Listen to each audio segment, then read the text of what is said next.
mas eu começo falando do programa. Começa o programa falando de saúde, né? Segundo a Organização Mundial da Saúde, cerca de 30% da população, gente, do mundo tem algum tipo de dor crônica. É muita gente com essa dor, muita gente. Para ajudar quem sofre com esse problema, eu converso agora com o Dr. André Manzano, que é médico intervencionista da dor na Clínica Singular e no Hospital Israelita Albert Einstein. Seja bem-vindo, doutor, seja bem-vindo. Muito obrigado pela sua presença. A gente não pode cumprimentar. E o senhor senta aí, por favor. A gente tem a alegria de receber o doutor André Manzano aqui, médico intervencionista da dor. Olha que interessante. Doutor, intervencionista da dor é o título mesmo, aquele que trata da dor? É isso? É uma subespecialidade no tratamento da dor, que nós vamos atuar quando os medicamentos ou tratamentos menos invasivos não surtam efeito. Aí a gente vai fazer alguns procedimentos para casos um pouco mais complexos do que os normais. Ô doutor, me fala uma coisa, só para definir, a gente sempre fala, quando a gente fala de crônica, o oposto é agudo, não é? Perfeito. O oposto é agudo, dor crônica, dor... O que caracteriza uma dor que é crônica? É para a vida inteira, o tempo todo sentindo? É assim? Como que é? Não. Isso é um conceito muito importante de ser diferenciado. Sei. O que diferencia, de fato, a aguda da crônica é o tempo. Ah, tá. Então, dores que duram mais do que 3 meses, elas são consideradas crônicas. Tá? A função no organismo também é diferente. A dor aguda, ela tem um fator protetor. Ela serve no nosso organismo para gerar um comportamento protetor.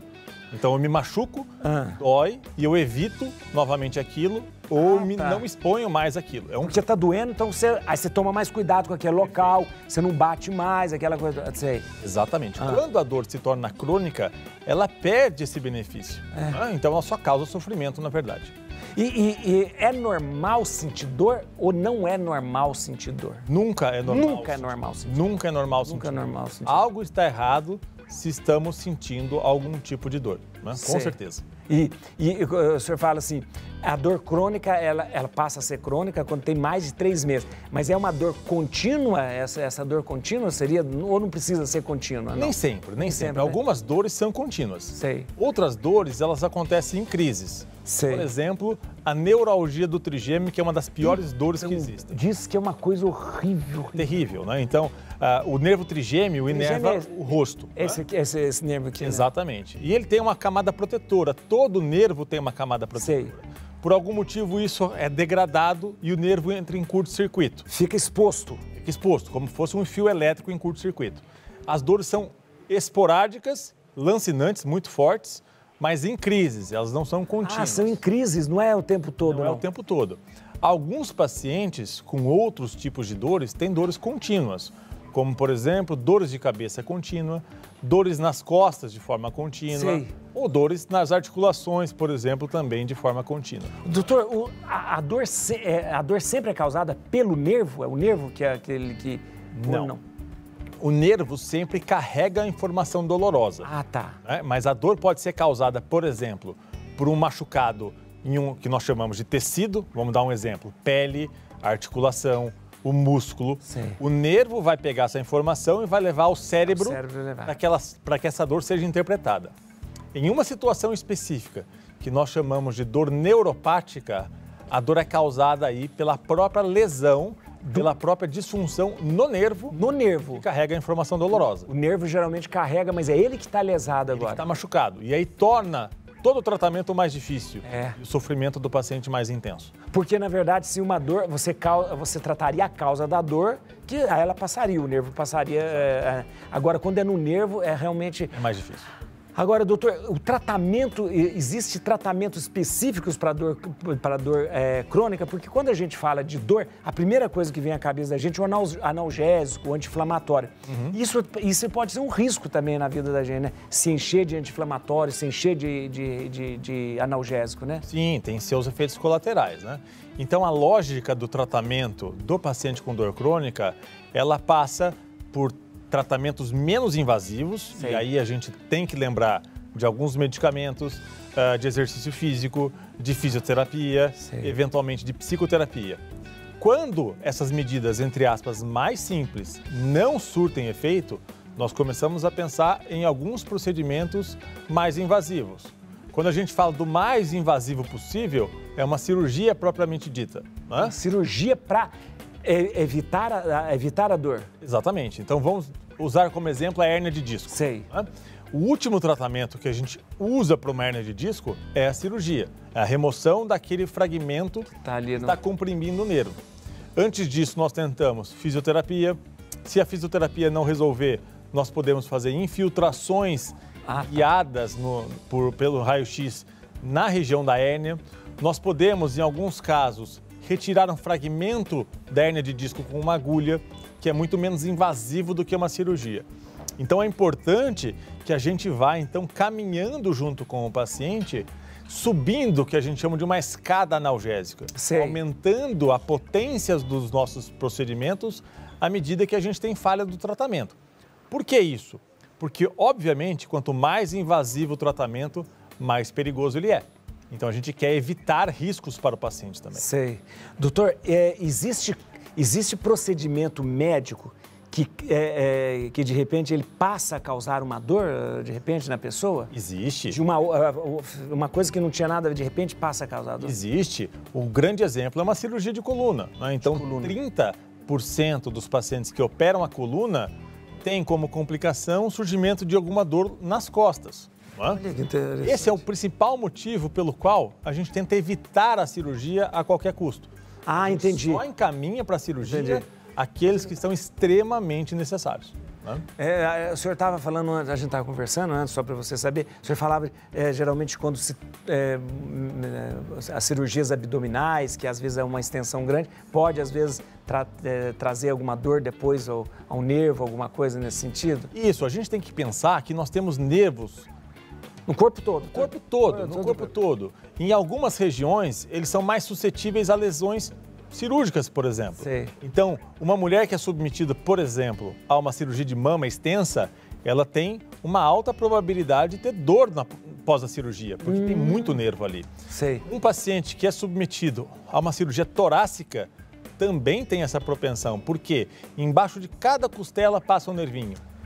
Um paciente que faz uma cirurgia para hérnia inguinal também tem mais chance de ter dor, porque ali passam nervos importantes. Nervo. Exatamente. Gente, olha, eu estou conversando com o doutor André Manzano, ele é médico intervencionista da dor, nossa, com uma clareza enorme, deixando a gente por dentro de tudo, né? E eu quero a sua participação. Você pode participar mandando a sua pergunta pelo WhatsApp do Vida Melhor, 0 Operadora 11 95045 1840. 0 Operadora 11 95045 1840. Você pode mandar para a gente essa pergunta, eu vou fazer aqui para o doutor, que com toda a solicitude ele vai atender e vai também nos responder tudo. O doutor, o que é crioablação? Que é Perfeito. Esse é um procedimento mais recente. Sei. Que o nome significa ablar, ou seja, inibir, inativar através de baixa temperatura. Crio é gelar, é congelar. É congelar. Então, popularmente, congelar o nervo. Congelar o nervo. Congelar o nervo a menos 60, menos 70 graus. Menos 70 graus? Menos 70 graus. Né? Então, é de fato e como que é feito isso, doutor? Então, assim, é um procedimento bem interessante. Tem o filminho ali? Tem um filme, tem ali, ó. Ali está marcando... Isso, é na pele do paciente. Pele, né? né? Isso, as costas do paciente. Sei. Então, isso que você está vendo em amarelo é o nervinho, né? Que está lesionado. Nós colocamos uma agulha específica, guiada pelo ultrassom, e essa agulha é colocada ao lado desse nervo. Jesus amado. Exatamente. Olha o paciente recebe uma sedação para que seja confortável. Por dentro dessa agulha é colocado um probe que ele tem, então, a capacidade de resfriar aquela região. Então, forma uma bolinha de gelo. Mas é muito gelado. Olha lá, congelou. Congelou, exatamente. Isso não tem perigo de quebrar, não? Porque fica tão congelado e não quebra, não? Não tem. Não? Isso não acontece, de forma alguma. Olha, aí vai um por um, doutor? Um por um. É um procedimento bem minucioso. Então, assim, um gelo que a gente tem em casa, ele deve estar, o quê? A menos 10, mais ou menos. Menos 10, é isso mesmo. Isso vai a menos 60, menos 70 graus. Quase 10 vezes mais do que uma coisa... É muito gelado. Muito gelado. Isso vai, então, inativar aquele nervo que está causando a dor, né? Então, lembrando, a gente não faz isso para qualquer e todo paciente. Nós fazemos isso para aqueles casos mais graves. E não tem jeito. Exato. Doutor, essa crioablação, aí ela vai para praticamente anestesiar aquela região da dor. E no caso, aí isso fica para sempre, pro resto da vida ou não? Não necessariamente ele fica para sempre. Porque o nervo, apesar de ter uma capacidade de regeneração muito mais lenta do que a pele, por exemplo, ele tem sim uma capacidade de regeneração. Então pode voltar a funcionar como funcionava antes, e inclusive pode voltar a doer, podendo ser repetido o procedimento nesses casos. Muito bom. Eu só vou dar um recado ali com o Paulinho, já volto. Gente, manda sua pergunta, já está chegando bastante pergunta pra gente. 0 operadora 11 950 45 18 40, pode mandar. A gente vai conversar com o doutor André aqui para saber todo tipo de dor, as dores também, né? E eu tenho um monte de perguntas, se eu vou ficar só eu perguntando pro doutor aqui.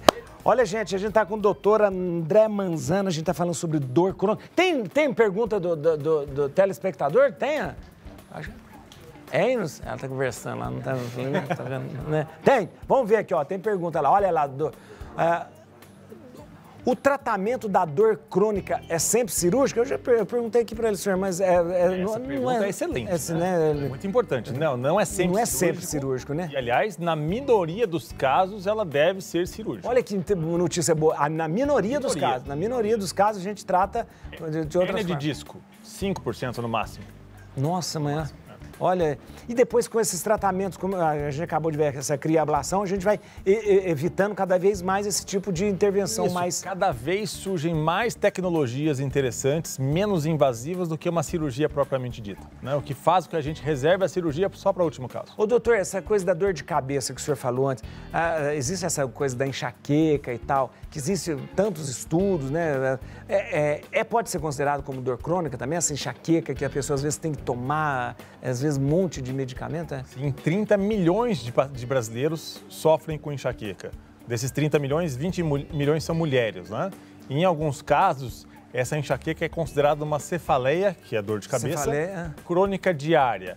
Isso a gente caracteriza quando o paciente tem mais do que 15 dias de dor no mês. Jesus, é muito tortura. Tem gente que tem o dia inteiro. Mas, doutor, e esse tipo de tratamento, porque a enxaqueca sempre é muito complicada, porque tem vários fatores, né, que faz com que ela desencadeie, né? Então, é uma coisa complicada, né? Normalmente, os pacientes acabam negligenciando os mais simples, né?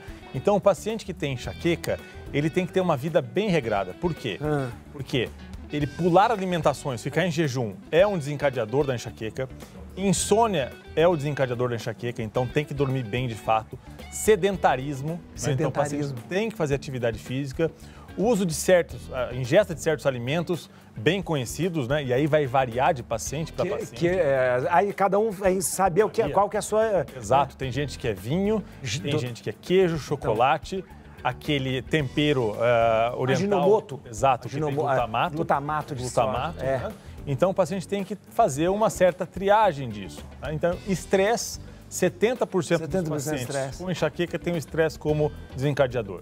Depois que controla tudo isso, a gente vai pensar em quê? Medicamentos. Né? Doutor, vinho tinto, é engraçado, o vinho tinto não deveria, eu tomar vinho tinto, não na missa é muito pouquinho, o vinho é muito licoroso da missa. Mas eu gosto muito de vinho, tomo vinho tinto, vinho branco não dá. E deveria ser o contrário, porque o vinho branco tem mais sulfito do que o vinho tinto. Mas é o tanino, né? Aquela coisa... Para mim, o vinho tinto é terrível. Eu já tive pacientes que conseguiram identificar que certa uva não dava dor de cabeça. Interessante. Eu acho que às vezes nem o vinho tinto, às vezes é a uva. Vou ver se de repente é a uva, né? Tem mais perguntas, gente? Tem mais perguntas? Vamos lá. Sinto uma dor intensa na coluna, já fiz vários exames e não detecta nada. O que pode ser? Dor na coluna... Essa é boa pergunta, porque assim, dos casos de dor crônica que a gente atende no consultório, a maioria é dor de coluna mesmo. Dor na região lombar. Isso aqui. Então, o que pode causar dor na região lombar? Músculos, né? Ligamentos que unem o osso ao músculo, o osso ao outro osso. O disco intervertebral, que é um amortecedor entre as vértebras da coluna. As articulações entre as vértebras da coluna, que tem cartilagem, como a do joelho, como a do quadril, e podem sofrer processo de artrose. Então, quando o telespectador fala que não detectou em nenhum exame, Eu fico imaginando o que seja uma tomografia ou uma ressonância, que são os exames mais solicitados para avaliar esse tipo de dor. E o que normalmente não aparece nisso? Problema de ligamento e problema muscular. Né? Então, assim, independente do que seja, nesse momento, sempre lembrar de fazer uma boa fisioterapia, porque é um tratamento extremamente importante. A fisioterapia, ela é fundamental na questão da dor, né? Das dores. E o fato de não detectar não significa que, de repente, ele não possa procurar um especialista, aprofundar mais e ver o que é, né? Tem mais perguntas? Tem? Vamos lá. Olha, vamos ver. Tem uma dor que começa no dente, se estende para o fundo do olho, nossa senhora, e se intensifica com a dor de cabeça. O que pode ser? Começa no dente, vai para o fundo do olho, depois vai para a cabeça. Então, esse tipo de dor, primeira coisa que tem que ser excluída, de fato, é um problema dentário, né? Tá. E os odontologistas chamam de pulpite, que é uma inflamação na raiz do dente, que isso dói bastante. E isso pode refletir? Pode refletir. Outra coisa que pode acontecer é um problema na articulação temporomandibular, que é essa articulação da mastigação, que fica aqui na frente do ouvido. Então, normalmente, o paciente sente até uns estalidos quando vai mastigar algo um pouquinho mais sólido. Isso também é uma causa bem comum de dor na região dentária, que irradia para a cabeça, dando dor de cabeça também. Aí dá dor de cabeça. A cabeça, geralmente, qualquer coisa nessa região, sinusite, coisa, reflete a dor na cabeça, dor né? Na cabeça, em qualquer estrutura que a gente tem no crânio. Sempre a gente vai sentir ali na cabeça. Doutor, eu já volto aqui, viu? Aí a gente vai... Muito bom, gente. Olha, pode mandar mais perguntas. Doutor, mais uma vez, doutor, as dores que acontecem, porque geralmente nós temos dores em algumas regiões do corpo, e elas querem indicar alguma coisa, como o senhor falou no início, querem indicar dores abdominais, dores de repente. Eu preciso meu primeiro passo é identificar se ela não está indicando alguma coisa, né?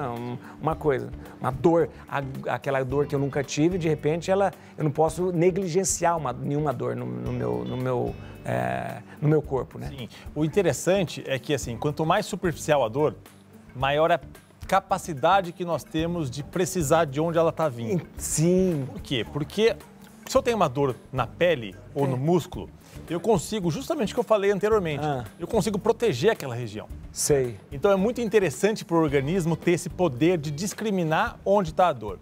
Quando a gente fala de uma dor de um órgão interno, uma dor da bexiga, do intestino, a gente não consegue proteger muito esses órgãos. Eles estão ali dentro e pronto. E a gente mesmo identificar, né? Eu estou sentindo uma dor do lado. Mas o que é que tem ali? Então, dores intestinais, elas podem se manifestar da mesma forma que uma dor do ovário, do apêndice, eventualmente da bexiga.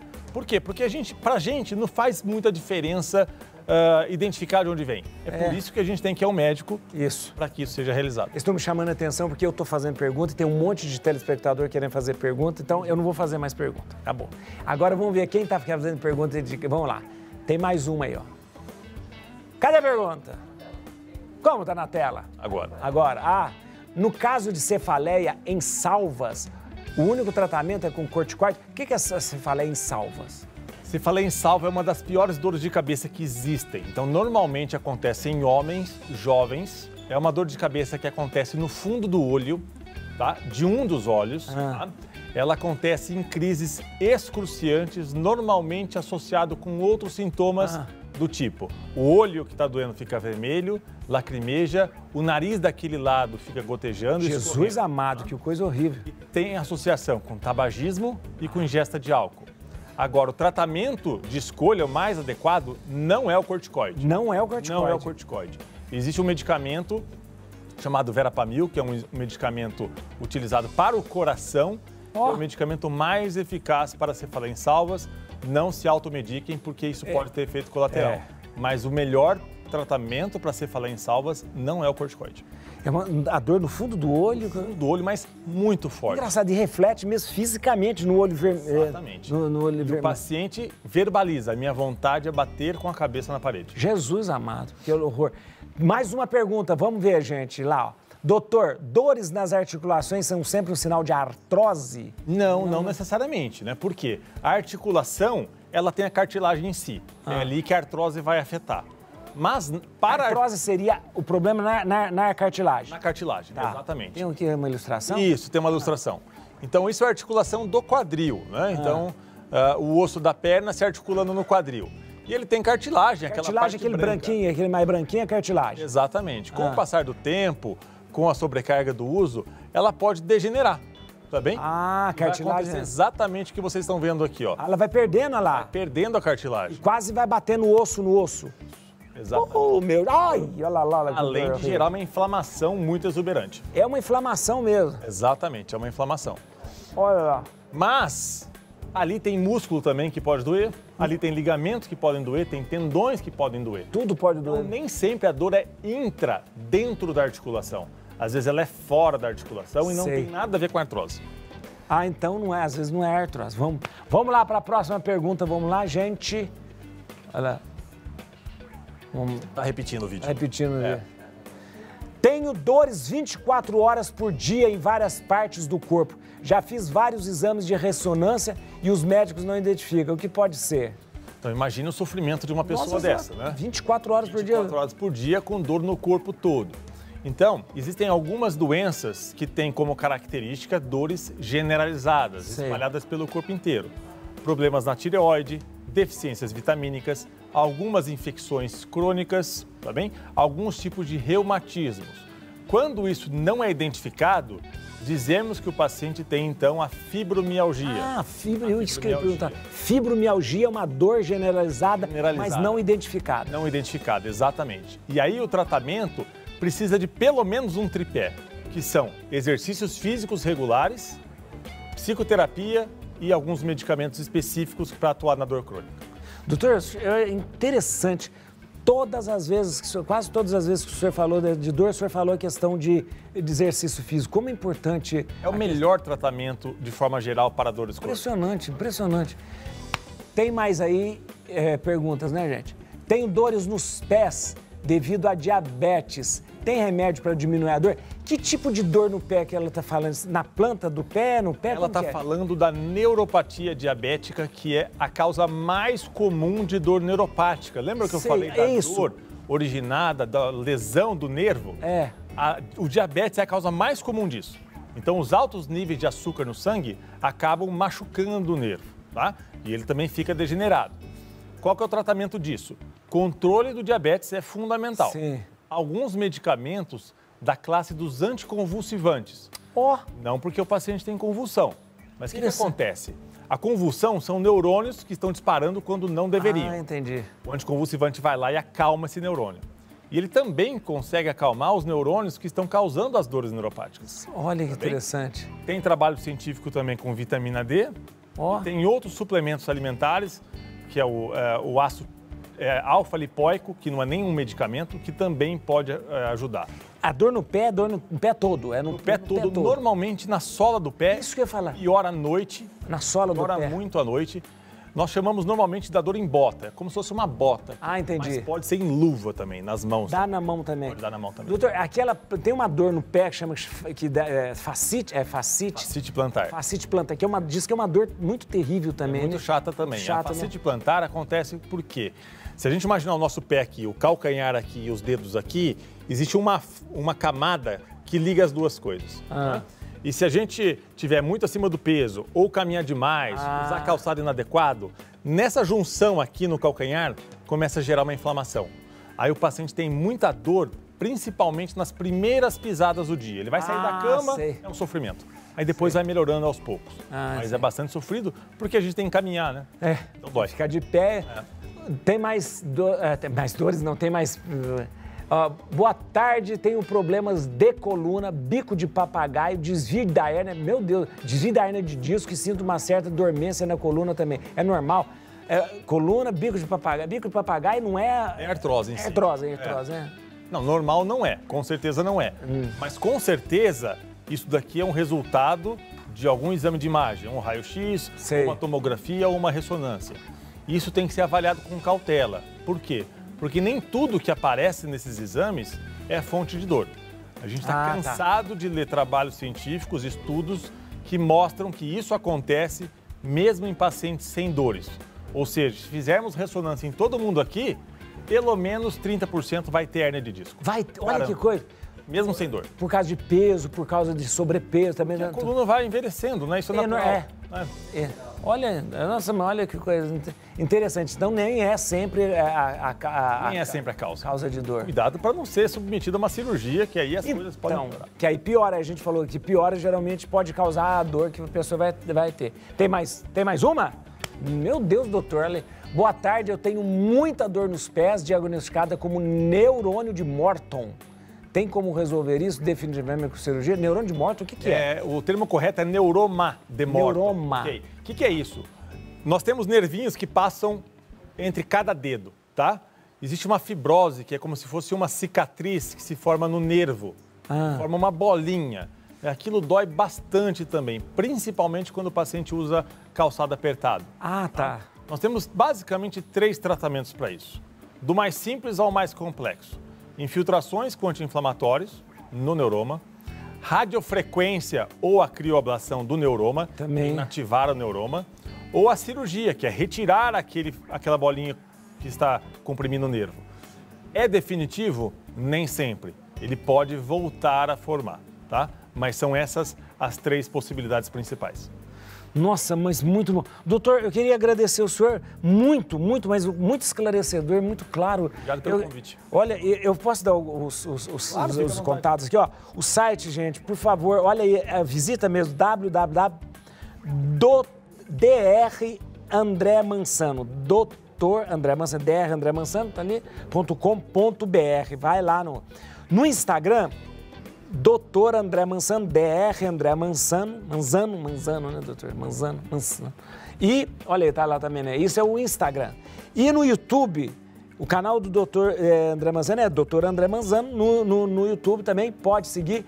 Tem tudo lá, você pode. E para entrar em contato, tem um telefone 0 operadora 11 999 74 8899. É o telefone de contato, é o telefone. Mas siga lá, inscreva-se no canal do doutor, né? Siga ali seguir, né? No Instagram é seguir. Seguir no Instagram, porque é diferente. E acesse o site www.doutorandremanzano.com.br. Muito obrigado, doutor. Muito obrigado mesmo pelo esclarecimento. Eu acho que deve ter tirado muita dúvida de muita gente mesmo. Obrigado, doutor. Bom.